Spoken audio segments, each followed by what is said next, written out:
حکوومەت هەرێمی کوردستان ئاڕووی لە گەنجان بداتەوە ئەوەیە پێویستە گەنجەکان کاران بکە لە ڕووی سیاسی ئابووری هەلی کار دەمەوە بڕەخسەنێت بۆی توانن زیاتر سوود لە توانای گەنجەکان وەربگرن. هیوادارە حکوومەت ئاوڕێکی جدی لە پێشمەرگە بداتەوە کە پێشمەرگە دیفاعکەرێکی سەرسەختی کوردستان بوو کە پارێزەری خەڵکی کوردستانە و هیوادارم حکوومەت بژێوی پێشمەرگە لە پێشا بگریت و ئەو پاشەکەوتێکی هەیە نەیهێڵێت و موچەیتەوە بدا بە پێشمەرگە هەروەها سەبارەت بەدەوام ئومێدوارم حکوومەت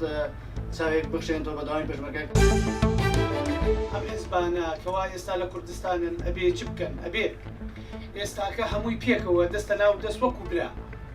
دیفاعکەن لە کوردستان و لە خاکی کوردستان لە هەموو بستێکی خاکی کوردستان بووە کە لە دەست دراو ڕۆیی ترێ بە حەز ناکەم باسی شتی کەم بکەین بڵێ کێ بوو کێ سەبەب بوو کێ کردی و کێ نە ئێستا کاتێوە هاتووە کە هەمووی وەکو یەک دەستە ناو دەست وەکو برا دیفاعکەن لەو ملەتە دیفاعکەن لەو فەقیر و فقەراوانە هەمووی چاویان بە چاوەڕێوە بوو ڕۆژێکی گەشت ببینن. پێم باشە دوای هەڵبژاردنەکان کورد هەموو یەکدەنگ بی